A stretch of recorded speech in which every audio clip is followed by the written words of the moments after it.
आदित्य झा, सुबह की बड़ी खबर में मैं आपका पुनः स्वागत करता हूं। चलिए पहली खबर की ओर चलेंगे। मुख्यमंत्री की अनुशासनात्मक मामलों में सख्त कार्रवाई हुई है। जय हिंद। आपराधिक मामले में दोषियों पर कार्रवाई हुई है। आयुर्वेद एवं पशुपालन विभाग के 2 चिकित्सा अधिकारी दोषी पाए गए हैं और 2 चिकित्सा अधिकारियों की सेवा समाप्त हो चुकी है। 4 सेवानिवृत्त चिकित्सकों सहित 5 की पेंशन पर रोक है। विभागीय जांच से जुड़े 8 मामलों पर कार्रवाई हुई है। तो मुख्यमंत्री भजनलाल शर्मा की अनुशासनात्मक मामले में कार्रवाई और सख्त कार्रवाई। दोस्तों, आपराधिक मामले में दोषियों पर सख्त कार्रवाई हुई है। आयुर्वेद एवं पशुपालन विभाग के 2 चिकित्सा अधिकारी दोषी पाए गए हैं। 2 चिकित्सा अधिकारियों की सेवा समाप्त हो चुकी है। 4 सेवानिवृत्त चिकित्सकों सहित 5 की पेंशन पर रोक है। विभागीय जांच से 8 मामले में कार्रवाई हुई है। तो एक बार आप पुनः जान लीजिए कि यहां पर कैसे मुख्यमंत्री भजनलाल शर्मा जो हैं वो बिल्कुल एक्शन मोड में नजर आ रहे हैं और कड़ी कार्रवाई यहां पर कर रहे हैं। तो मुख्यमंत्री भजनलाल शर्मा अनुशासनात्मक मामलों में सख्त कार्रवाई कर रहे हैं। आप जरा समझिए कि आपराधिक मामलों में दोषियों पर कार्रवाई हुई है। और कार्रवाई क्या? आयुर्वेद एवं पशुपालन विभाग के 2 चिकित्सा अधिकारी दोषी पाए गए हैं और सेवा उनकी समाप्त हो चुकी है। 2 चिकित्सा अधिकारियों की सेवा समाप्त।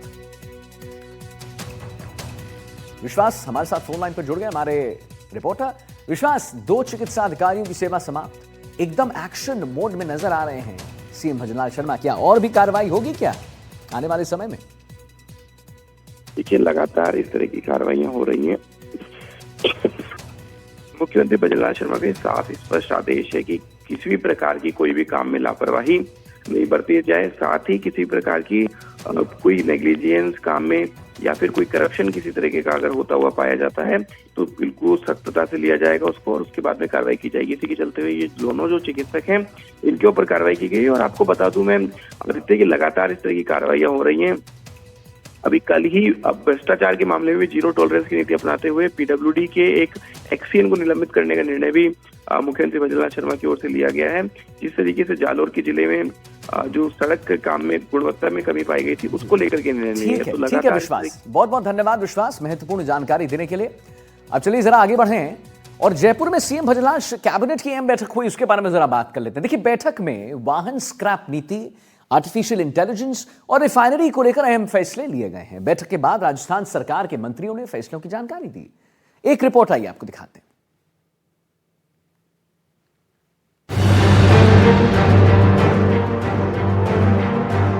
कैबिनेट की बैठक में बड़े फैसलों पर मुहर।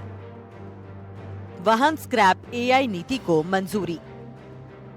बालोतरा में लगेगी रिफाइनरी। विकास की बात, पर्यावरण भी साथ। जयपुर में सीएम भजनलाल की मौजूदगी में अहम कैबिनेट बैठक बुलाई गई।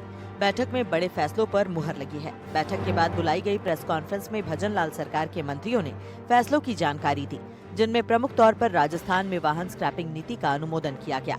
बजट में सरकार ने इसकी घोषणा की थी। इस नीति में 15 साल की समय सीमा पार कर चुके वाहनों को चरणबद्ध तरीके से हटाने का प्रावधान है। वहीं प्रधानमंत्री नरेंद्र मोदी बालोतरा में बनने वाली रिफाइनरी के पहले चरण का जनवरी में शुभारंभ करेंगे। प्रयास है, अभी सभी काम ठीक रहा तो शायद जनवरी में विधिवत ये प्रारंभ हो जाएगी। हमारा माननीय प्रधानमंत्री जी के हाथों के द्वारा उनके कर कमलों से जनवरी इसी में हम प्रारंभ करने को जा रहे हैं। और मुझे पूर्ण विश्वास है कि इस रिफाइनरी का प्रारंभ होने से हमारे राजस्थान की इकोनॉमी में एक बहुत बड़ा भूचाल आएगा, संदेश जाएगा कि हमको एक बहुत बड़ा रेवेन्यू राजस्थान को मिलेगा और राजस्थान के विकास में काम आएगा। कैबिनेट के बड़े फैसले जो आज लिए गए, उनमें वाहन स्क्रैप नीति 2025 को मंजूरी दी गई। 15 साल के वाहन स्क्रैप किए जाएंगे। नए वाहन रजिस्ट्रेशन पर 1 लाख की छूट मिलेगी। राजस्थान AIML पॉलिसी को मंजूरी। बालोतरा में रिफाइनरी लगाई जाएगी। राजस्थान AIML पॉलिसी को कैबिनेट की मंजूरी का मकसद सार्वजनिक वितरण में पारदर्शिता लाना और काम की रफ्तार बढ़ाना है। इसके लिए प्रत्येक विभाग में AI नोडल अधिकारी की नियुक्ति भी होगी। साथ ही राज्य कर्मचारियों को AI की ट्रेनिंग भी दी जाएगी। राजस्थान AIML पॉलिसी 2025 का अनुमोदन जो हमारे युवाओं के लिए बहुत ही महत्वपूर्ण है। राजस्थान को निवेश एवं नवाचार के उभरते केंद्र के रूप में विकसित करने के उद्देश्य से कैबिनेट द्वारा आज राजस्थान AIML पॉलिसी 2026 को प्रदान की गई है।